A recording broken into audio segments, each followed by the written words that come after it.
Hi, everyone. My name is Glacier F. Samuel, Recorder of your union. Thank you for joining us for our final general membership meeting for 2023. We're excited to welcome you to our town hall, which is about inspiring and empowering our membership. Plus, if you stay with us for the entire call, you'll have a chance to win a Samsung tablet. We have more details on that later on. We've dialed thousands of members from different workplaces, sectors, and cities. So thank you for your patience while we were connecting to everyone. Tonight we will hear from President Wayne Hanley about the latest union news, including our preparation for the upcoming Loblaws Great Food negotiations and Superstore negotiations. We'll also hear from 1006A Union Representative Gloria Elstone and 1006A Executive Board member and grocery store worker Shane Morrissey about the union's commitment to Indigenous communities and to truth and reconciliation. Tonight also, we hope to hear from you. Telephone operators are standing by to take your questions and pass them on to us. To ask a question, all you have to do is press *3 on your telephone keypad. Make sure to give your full question, name of where you work to the operator, and they will pass it on to us. Once again, press *3. Questions about individual workplace issues will be forwarded to your union representative, who will contact you no later than tomorrow night. As we've done in the past, we'll post an audio file, meeting transcript, and meeting minutes on our website. During each telephone town hall general membership meeting, members vote to adopt the minutes of the previous meeting. So let's get started with that part. We'll be taking a vote for the adoption of the minutes of the telephone town hall general membership meeting as posted on our local union's website and held on August 15, 2023. Use your telephone keypad to participate in the vote. So the question before us is, do you approve of the minutes of the telephone town hall general membership meeting held on August 15, 2023? Press 1 to approve the minutes of the August 15, 2023 meeting, or press 2 if you do not approve of the minutes of the August 15, 2023 meeting. Once again, press 1 if you approve of the minutes, or press 2 if you do not approve of the minutes. As we wait for the results, I want to encourage you to check out our union's web campus program, which offers more than 220 free online courses to our members and their families. You can participate in any course on the wide variety of topics, from personal development to health and safety to skill trades, from the comfort of your home or phone, or wherever you have access to internet. I encourage you to visit UFCW.ca. Once again, visit UFCW.ca to learn about Web Campus, a dynamic free educational online program offered by your union. So, the results are in, and the minutes of the August 15th, 2023 telephone town hall meeting have been approved. 86% yes in favor of the minutes. I'd like to remind members that telephone operators are standing by to take your questions and pass them on to us. Once again, if you want to ask a question, just press *3 on your cell phone or telephone keypad. Also, a quick reminder about our membership contest. Members who stay on the line for the entire call will have a chance to enter a draw to win a Samsung tablet. Congrats to Jean Lamarina from RCSS Toronto, who was our contest winner from our August meeting. Stick around for your chance to enter as well. Now it's my honor to introduce the president of our union, Wayne Hanley. Thank you, Glacier, and welcome everyone to joining us this evening for our union's general membership meeting. As always, your union is working hard to serve our members, whether it's negotiating strong contracts or creating safer workplaces. We continue to improve, innovate, and strengthen our union to meet the needs of our membership. And building a better life for our members is at the core of our union mission, and I'm proud to report that we continue to achieve gains for our members at a variety of workplaces and industries across the province. Recently, we have secured gains in new union contracts, renewed contracts at Next Cycle in Guelph, Courtyard Hotel by Marriott in Brampton, Ryder Trucking Rentals in Caledon, Heidi's Jig in Petrolia, and at Telepartners right here in Toronto. Since our last call, we have continued with the preparations for our negotiations on behalf of the 13,000 members at Loblaws Great Food and Real Canadian Superstores. Early in October, we held proposal meetings and elected members to the negotiating committee from across Ontario. I'm pleased to report that members made their voices heard by voting and electing 14 rank-and-file negotiating committee members to the committee.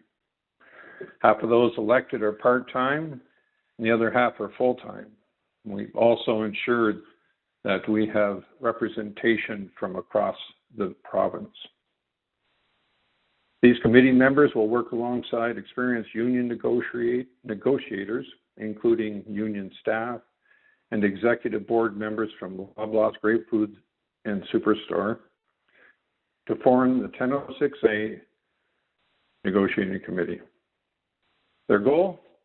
Well, that's to achieve the best possible contract for our members.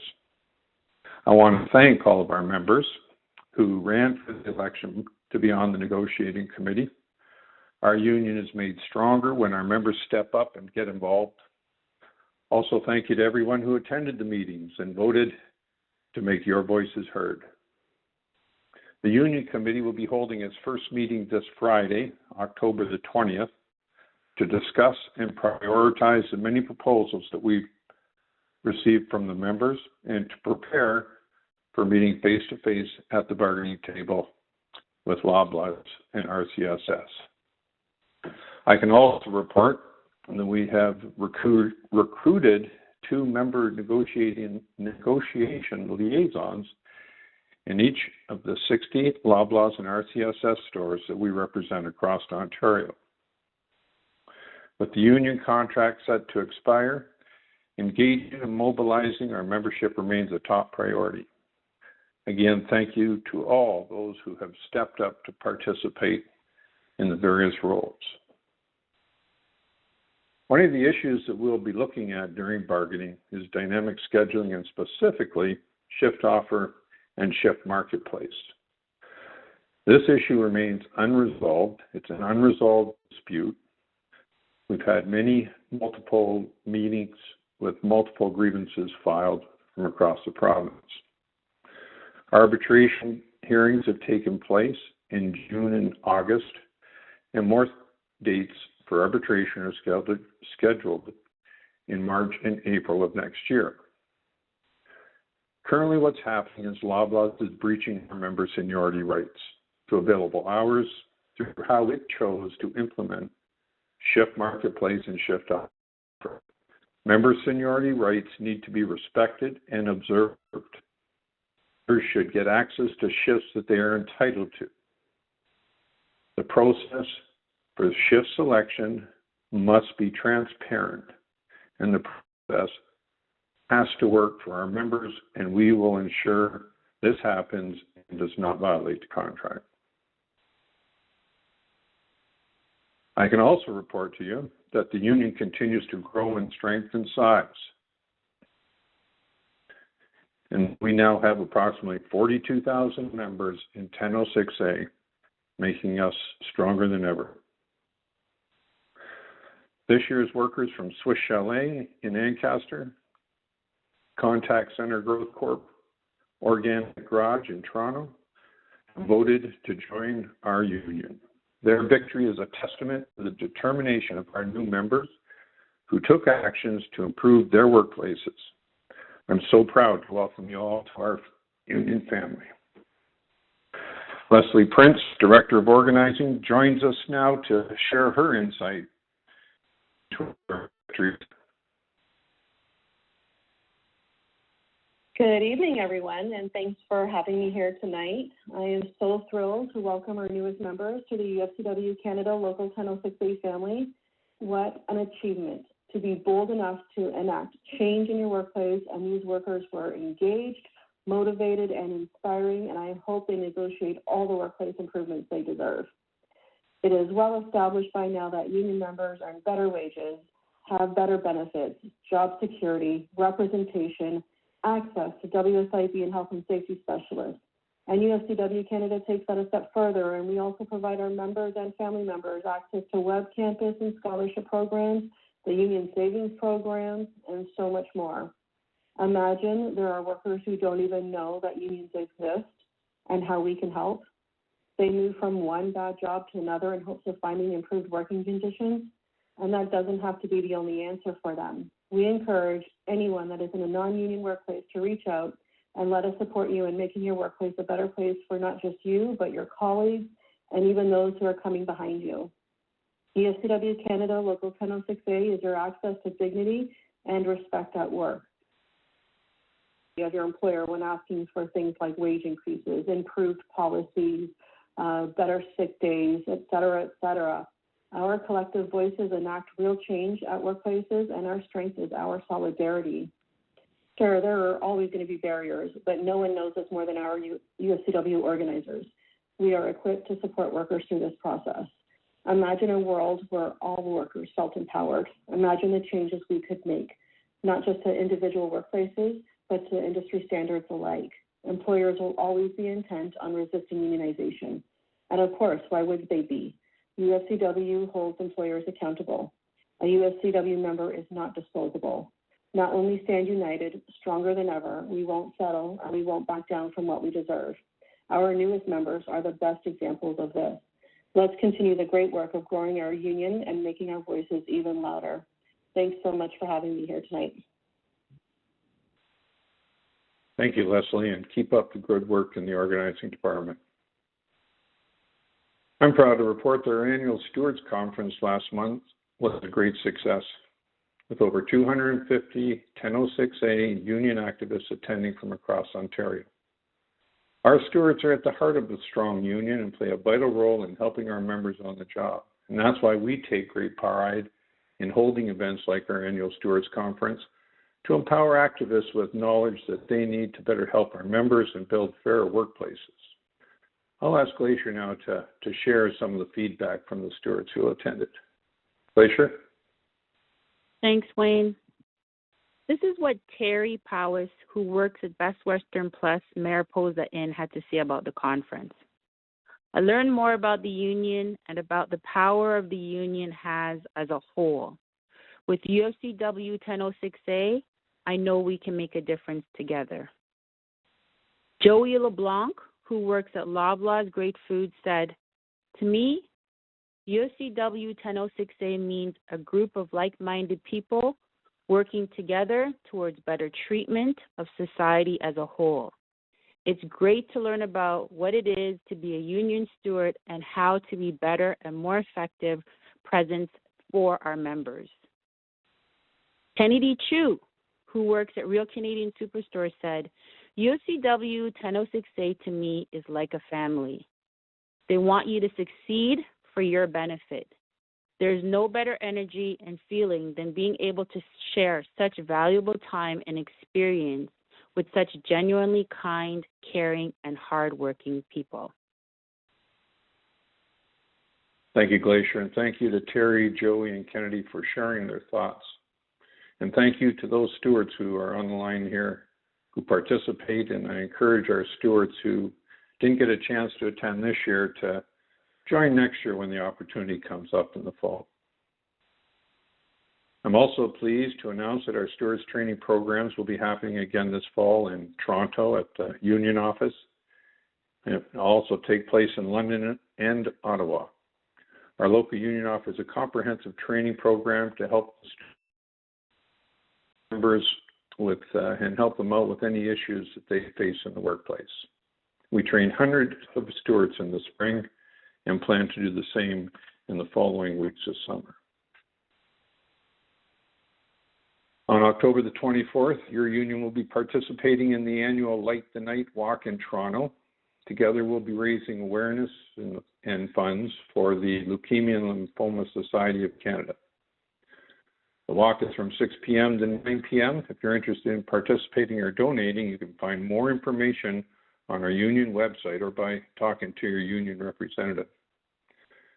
With our participation, we'll be raising funds to find a cure, giving hope and support to those who currently are diagnosed with leukemia or lymphoma, and we will be remembering those who have lost loved ones due to this dreaded disease. At 1006A, our efforts to support our members and communities never stop. As you know, violence is a heartbreaking reality for women and for children across Canada, many of whom suffer in silence. It is time to break the silence and speak out about this crisis. Kudos to the cities of Toronto and Hamilton who have formally recognized gender-based and intimate partner violence as an epidemic. Many other municipalities are doing the same. Your union, with the support of the 1006A Women's Issues Network Committee, is also raising our voice to create change. And we will, once again, be observing the 16 days of activism against gender-based December 25th to December the 10th. Please check our website closer to the dates to find out ways that you can participate and create change. Our union wants all victims of domestic violence to know that you're not alone, and there are resources and information available to help you. Your union is here to help you. Please talk to your union representative or visit sheltersafe.ca for more information about resources in your community. Once again, that is sheltersafe.ca. It's our responsibility to work together to eliminate gender-based violence against women and children, step up, speak up, and create change. And we must never lose hope that we can create change. And thanks to the work of the union and the community advocates, domestic violence and sexual violence leave is now job-protected leave of absences for Ontario workers. The law provides time off to be taken for specific purposes when an employee or an employee's child is experiencing or being threatened with domestic or sexual violence. Workers coming together and taking action helped achieve these changes in the laws. Moving on, I want to thank all the participants or all the applicants who applied for a 1006A Stewart Scholarship Program. No, Stewart Scholarship. Let me start that again. Educational Scholarship. We awarded 42 scholarships worth $1,006, and we do that every year. The deadline is now closed for this year, and next month we will be publishing a list of the award recipients. Thank you for everyone who applied. Now, lastly, I'm proud to report that we'll be starting a 1006A Indigenous Committee at our local union. Our union stands in solidarity with Indigenous, Métis, Inuit people across Turtle Island. We honor Indigenous rights, reaffirm our commitment to reconciliation, and vow to work towards the elimination of discrimination and barriers to work opportunities and equality rights for Indigenous people. This committee will provide a space for members from Indigenous backgrounds to come together, to build solidarity for Indigenous justice, to raise awareness and to educate, to build connections with Indigenous and non-Indigenous workers, and assist our union in our work towards truth and reconciliation. Our union is proud of the work that we've done on this important issue, and with that in mind, I'm pleased to pass it over to Glacier and our special guests who will serve as the founding members on this committee. Glacier. Thanks again, Wayne. I'm excited to welcome Gloria Elstone, a UFCW 1006A union representative and union steward, and Union Steward and Tenno Executive Board member Shane Morrissey for a segment on Indigenous issues and our work towards truth and reconciliation. Welcome, Gloria and Shane. Bonjour, everyone. Thank you.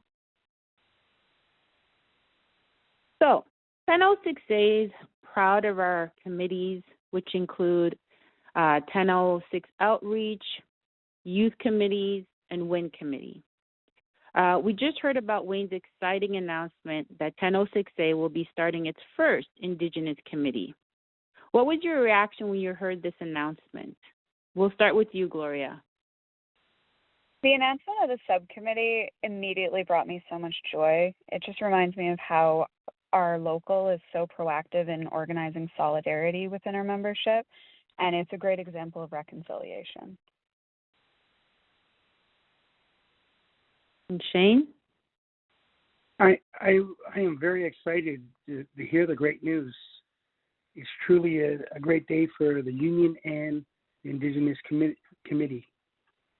I'm looking forward to working with the newly formed Indigenous Committee.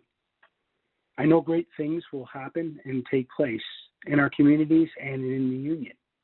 I'm looking forward to working with Gloria and the people who will be called to the committee. Great. So you both are part of UFCW Canada's subcommittee on Indigenous issues. Gloria, can you share with us the goals and the aims of this committee? Absolutely. The National Subcommittee is a bit like a family in its own. We're all the odd cousins. And we discuss ongoing issues for members across the country and how we as union workers can lend our voice. This shows up with things like encouraging land acknowledgements in meetings, lobbying for Truth and Reconciliation Day, and joining 3 million other workers this month to discuss important issues with our elected Parliament officials on Parliament Hill. We also learn about and help support health centers with integrated medicine to become more accessible and mainstream, because standing in solidarity can mean a lot of things, like addressing inequity of missing and murdered Indigenous women and Two-Spirit people, as well as just helping communities that, their nearest grocery store is 100 kilometers because there's no clean drinking water for it to operate any closer, and people that grieve generational trauma that changes the way that they can show up to work. We speak on behalf of those brothers and sisters who deserve a voice too, and hopefully one day we can bring all of them into a health and safe workplace. That's the goal. And so raising awareness about Indigenous issues is part of the important work that our union is doing. What are some key issues facing Indigenous people in Canada right now? Shane, we'll start with you. One of the main issues that we've worked at, that is truly a really issue that a lot of people don't understand is clean drinking water. It's a major issue on a lot of First Nations, Inuit, and Métis communities. Something we actually take for granted every day in the inner cities and other places. Now, currently there's over 140 long-term boil water advisories. And what that is that's communities that can't not only drink the water, but some of them can't bathe in it, they can't do the dishes, so a lot of the water has to be trucked in. Even in back home in Nova Scotia, some of the First Nations communities and my own community have been affected many times by that issue.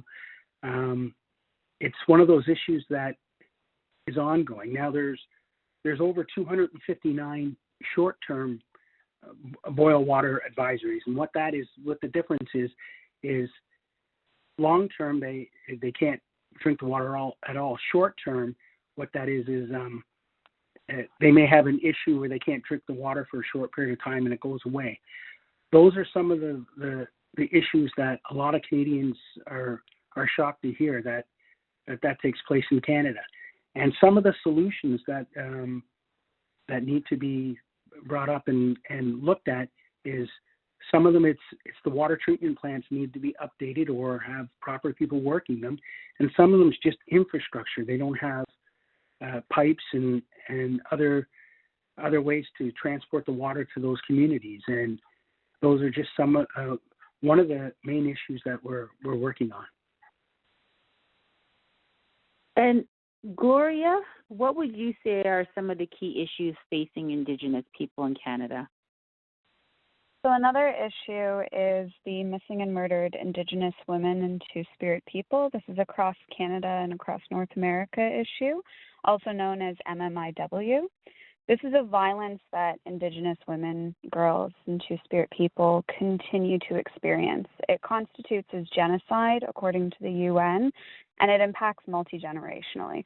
It's enabled by Canada's settler colonial systems, and something that we're currently lobbying for is to create a national redress alert system, which would notify public when Indigenous people go missing, very similar to the Amber Alert system already in place, because currently those families rely on Facebook.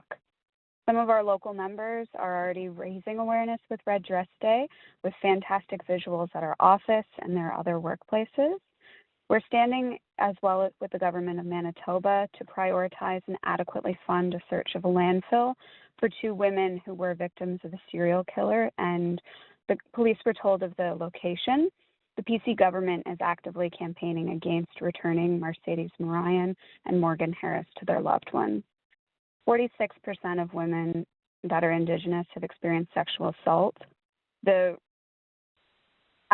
reports also state that a third of non-Indigenous women have experienced the same issues of violence in their lifetime.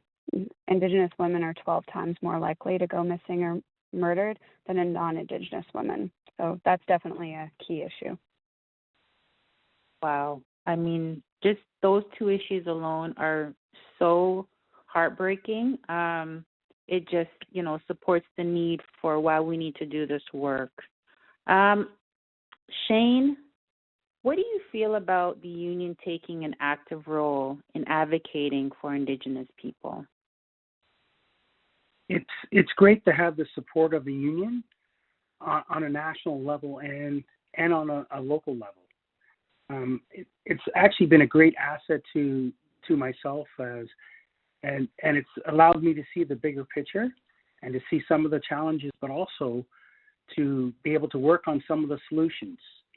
Now as we continue to build the union locally, I'm just excited to be able to deal with some of the issues. But it's not only on the reserves. There's a lot of work to be done in an urban setting, in the city with our Indigenous brothers and sisters as they struggle with some of the issues, but also to reach out and to make sure we deal with not only those issues in urban settings, but also on the actual reservations.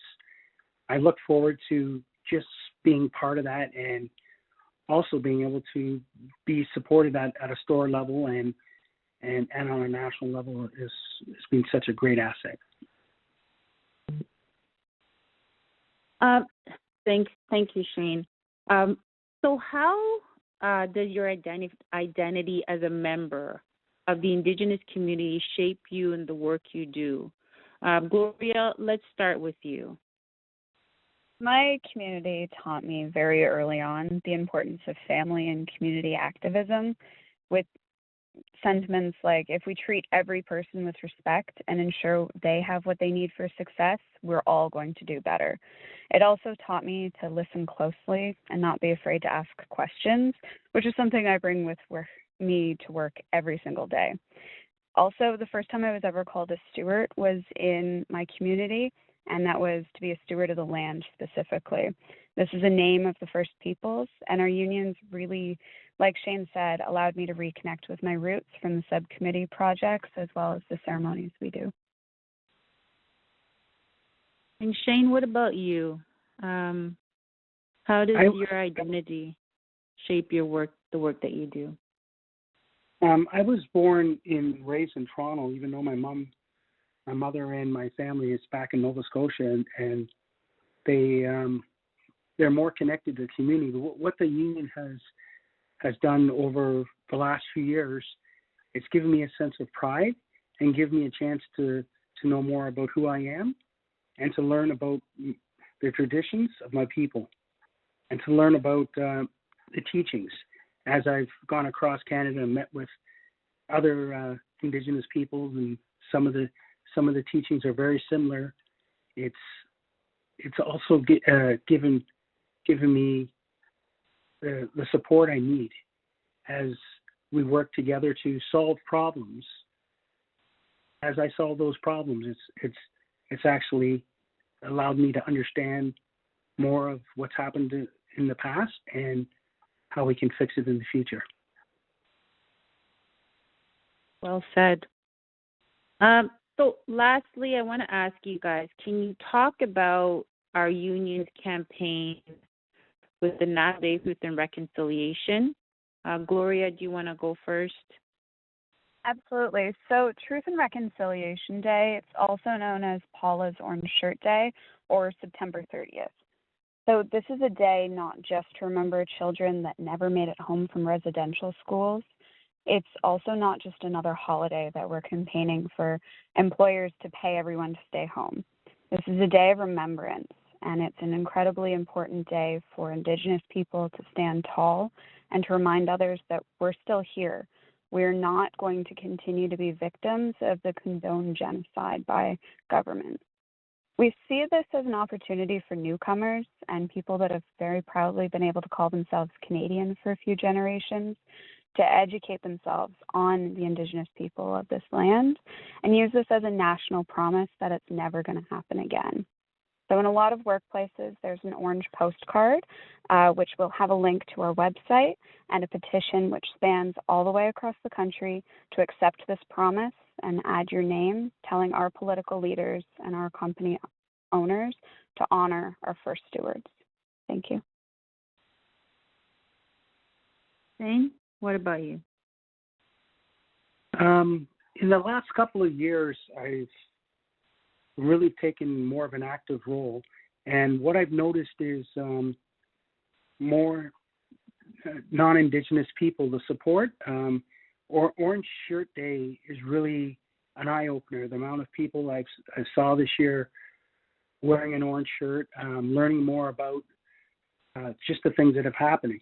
But like Gloria says, it's a day of reflection, and it's also a day of remembrance. And as we continue to move forward, it's also a day of change. Some of the changes have already started to take place, but part of what we're still fighting for is the recognition of just having it as a day of reflection and a holiday, not only in some provinces but right across Canada. What I'll leave you with is part of what I like about what the union has done. The union has a great web campus course that our members can take that kind of give them a little bit of information about, if they don't have a lot of information about just Indigenous rights and things that have happened. On that web campus course, it's put together from people that just don't know anything to people that have a lot of knowledge, and it's a great course to be able to just go and understand some of the things that have taken place if you don't have anybody to ask questions with. So that's a great thing. I appreciate that. Well, I want to thank you both so much, Gloria and Shane, for joining us today. The information you provided, I believe, will open a lot of our members' minds, and it was very informative. Thank you both again. Thank you so much. Take care. I'd like to remind folks that if you stay on the line until the end of the meeting, you have a chance to enter our membership contest. Winners will receive, the winner, sorry, not winners, will receive a Samsung tablet. And once again, individual workplace questions will be forwarded to your union representative, who will contact you no later than tomorrow. And so before we wrap up the agenda today, I'm going to pass it over to you, Wayne. I don't know if there's any questions available to answer right now, but I'll pass it over to you. Thanks, Glacier. And I too want to thank Gloria and Shane for sharing their experience and their expertise with us here tonight. I look forward to working with you and our newly found Indigenous Committee, and we'll undertake and we'll listen to you to undertake us down our path to reconciliation. You know, you've been tasked with a huge ask. You know, we will be there to listen and to assist in what you think is need, what the committee thinks is need, and providing you with the tools to fulfill your mission. If there are any Indigenous members on the line here tonight, please speak with your union representative or leave a message at the end of the call tonight if you're interested in getting more involved in this project and with this committee. As far as questions, Glaciers, they're mostly individual workplace questions, and we will have the reps follow up. We have had a number of people that have asked questions and put what I'm taking as proposal statements towards the Loblaws and RCSS negotiations. I will assure you that the issues raised in this call tonight, or as a result of this call tonight, will be raised with the committee on, if they're not already on the list, they'll be added to the list and will be raised with the committee when we meet later this week. I think I'll just sign off tonight by encouraging all of you to stay engaged with the local union, keep your local union informed of activities in your workplace, and I hope you can register and join Local 1006A for late tonight in Toronto. Glacier. Thank you, Wayne. And again, your rep will get back to you for those that had individual questions about their workplaces within 24 hours. If you don't know who your rep is, you can go on our website, www.ufcw1006a.ca, click the Find Your Rep button, and you'll be able to figure out who your rep is. Please remember that the audio file and transcript of tonight's meeting will be posted on our website for your convenience. As well, the minutes of tonight's meeting will also be posted for your review and to be approved during the next meeting, which is scheduled next year, 2024. Now, we have one more piece of business to take care of, which is the membership contest. So this will be our last poll for the night. So to enter the contest for the Samsung tablet, simply press 1 on your cell phone or telephone, and the winner will be announced on our website tomorrow by 3 p.m. So once again, if you want to enter into the draw for the Samsung tablet, press 1 on your phone, and we will announce the winner tomorrow by 3 p.m. Again, our website is UFCW1006A.ca.